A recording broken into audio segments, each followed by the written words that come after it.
Good morning. I'm sitting out here at morning duty, and I thought that I would do a real quick video showing you how to upload a module, okay? So you'll see I'm here in Canvas in my dashboard, and I'm going to put in a module for my Honors English 2 class, okay? So the first thing that I do is I click on Add Module, and this module is the Things Fall Apart Independent reading assignment, and then just click Add Module. Okay. Now this you can lock it if you want to. If you didn't want the students to see it until a certain date, you could add a date here. The prerequisites part, I don't like to set up prerequisites until I have created the whole module. But if you were having students work in order, they would have to, I could set the prerequisite for Unit 1, and then they would have to complete everything in that Unit 1 module before they would be allowed to work on anything in this independent reading module. So ever how you set it up is up to you. The prerequisites are neat. However, just let me caution you that if you set that prerequisite for that Unit 1, students have to complete everything in that Unit 1 module. They have to open every page and do all the assignments. So use that with caution, okay? So I'm going to close that out because I don't want that. And I'm going to click Add Module. All right. Now from here, you'll notice that my Publish button is not activated, okay? This is what it looks like. It's got a green check when it's been published. So the students won't be able to see it yet. And that's good because there's nothing in it yet. Now I'm ready to add some assignments in here. So I'm going to click Add Assignment. Now you have several options. In this drop-down menu, you could add an assignment, a quiz. Now if you do a quiz, that's a special Canvas tool, okay? A file, if you just wanted them to have a PDF or something. I'll show you a better way to do that, but anyway. A page is just for information. And then a discussion. Now discussion is going to create a discussion board for students to reply to. Text header, I don't use that one. External URL works fine if you're using YouTube or you're doing some other, you want them to look specifically just at a certain web page. And then an external tool like Quizlet or something like that. So I'm just going to do an assignment. And I click on New Assignment because I don't have any here that I'm interested in. And this will be the Theme Development assignment for TFA. Okay. Now this indent just talks about how it looks on the page, and I'll show you in a second. All right, so this is not indented. If you'll look up here in this other module, the samples are indented. See, I can come here to my edit button. I can decrease the indent.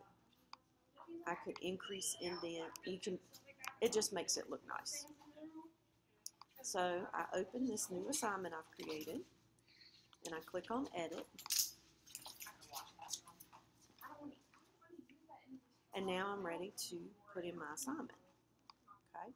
So I have, and I'm going to toggle over, I've opened the assignment in my drive. I've created the assignment.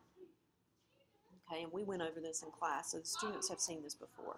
And I've shared it so that anybody who has the link to this document can access it. I'm going to grab that link. Okay, and when I say grab that link, I'm going to copy it. And then I'm just going to type in my instructions here. Remember the theme development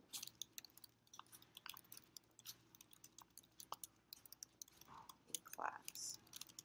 All information is located on this document. Please refer to the rubric when you are finished to check your work. All right. So I'm going to link my theme develop assignment document on the phrase theme development assignment. I'm going to come up here to link to URL, and I'll paste it insert that link. Okay. Now, if I am not mistaken, and I very well could be, and if I am, it's okay because I can go back and change it. I want to say this is a 36-point project.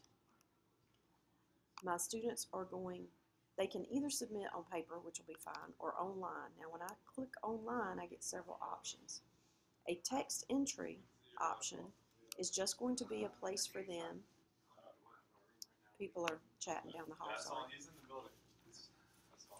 The text entry option is going to open up a box where students can type like they were just texting somebody, okay? I use a text entry for little short answers, something like that. I don't use text entry for a huge assignment.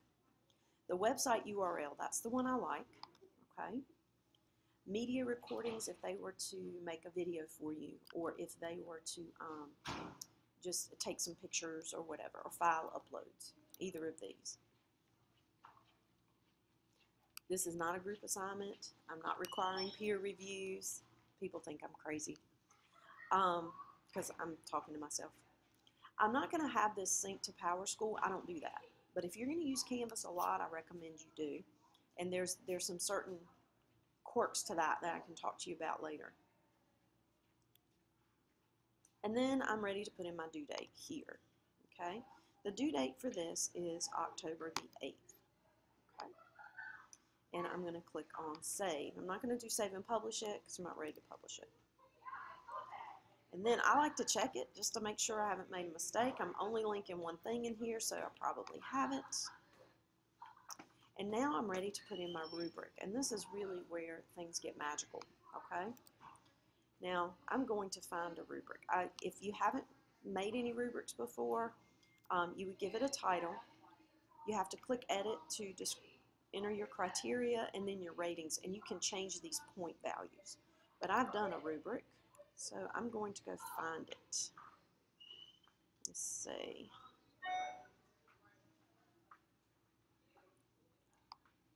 Let's say here.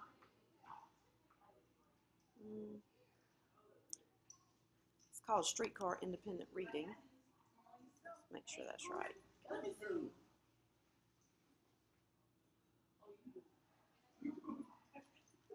Okay, so I'm going to use this rubric.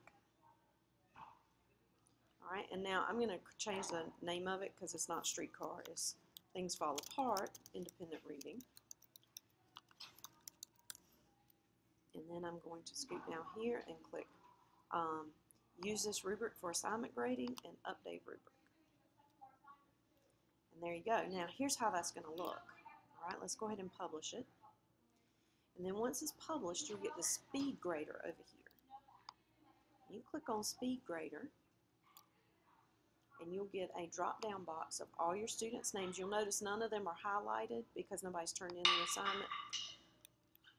I click on View Rubric, and it's going to give me my rubric right over here. The student submission will appear in this box, so I can grade and just bloop, bloop, score the assignment, each category, and then I click on Save, and then the student's grade will appear there. Okay, so now I got to change that. Let's see. I'll have to remember to tell the student to ignore the comments.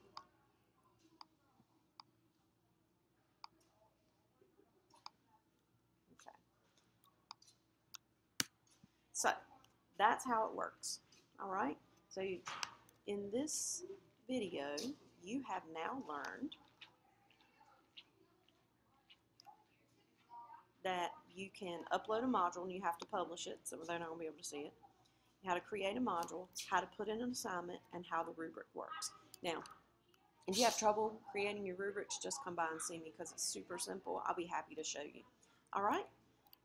I could also add some other assignments here if I wanted to, and I will eventually, but for right now, this is the only one the students know about. If I wanted to go ahead and add in another assignment, but I didn't want students to see it, then what I would do is I just would not publish it, okay, until I was ready. All right. Have a good day.